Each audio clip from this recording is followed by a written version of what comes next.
जुबान संभाल के ही बात करें। मतलब वो अलग ही लेवल का बंदा था।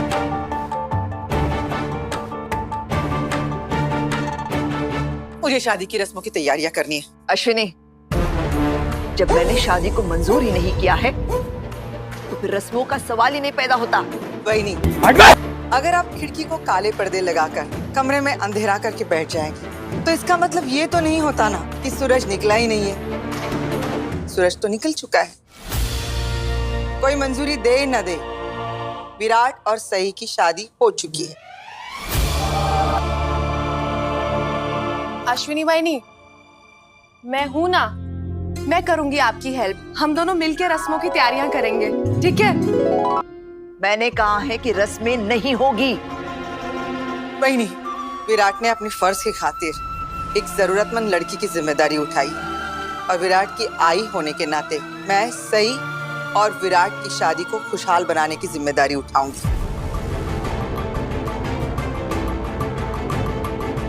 और ये शादी खुशहाल तभी होगी ना जब हम शादी की सारी रस्में पूरी करेंगे, तभी तो हमें भगवान का आशीर्वाद मिलेगा ना। मैं सच कहती, विराट एक बहुत ही सुशील, समझदार, पढ़ी लिखी लड़की को ब्याह कर लेकर आया है।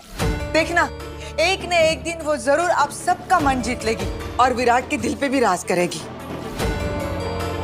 अश्विनी मामी, आपको एक ही दिन में सही के बारे में इतना कुछ पता चल गया? मैंने तुमसे ज्यादा दुनिया देखी है पत्रलेखा। एक ही नजर में इंसान को पहचानने की काबिलियत रखती हूँ मैं। तुम्हें भी तो पहली नजर में ही पहचान लिया था ना मैंने। कल रात को मुझे प्यास लगी थी तो मैं किचन में गई थी। पानी पीकर मैं जब वापस अपने कमरे की ओर आ रही थी तब मैंने तुम्हें देखा विराट के साथ बात करते हुए।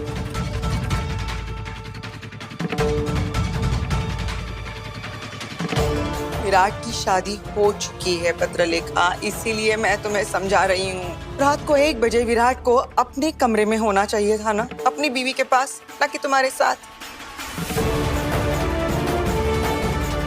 मैं जानती हूँ तुम दोनों में दोस्ती है, तो फिर तुम भी ये जान लो ना कि दोस्ती की कुछ मर्यादाएं होती हैं। आप कहना क्या चाहती है अश्विनी मामी? अरे अभी तो बहनी ने कहा ना, तुम चांडकोली मराठा परिवार की बहुत ही सुशील, समझदार, खानदानी लड़की हो। तुम्हें तो मेरी बात का मतलब समझ जाना चाहिए था ना। अश्विनी, बेहतर होगा कि तुम पत्रलेखा को ताने मारने बंद करो। ऐसी बेचारी सम्राट की वजह से परेशान है। अब परेशानी में अगर पत्रलेखा ने विराट से बात की तो तुम्हें क्या दिक्कत है? मला काय वाटतंय बहिणी, ये भी तो हो सकता है कि पत्रलेखा विराट से सई के बारे में बात कर रही हो, है ना? एग्जैक्टली ये हो सकता है कि पत्रलेखा विराट को समझा रही हो कि सई से शादी करके उसने क्या गलती की है। इसलिए आगे जो भी बोलना सोच समझ कर बोलना। मैं ये सब सोच समझ के ही बोल रही हूँ और मेरे तजुर्बे से भी। इसलिए मैं नहीं चाहती कि मेरी बहू सही उन सब से गुजरे जिन सब से मैं गुजर रही हूँ।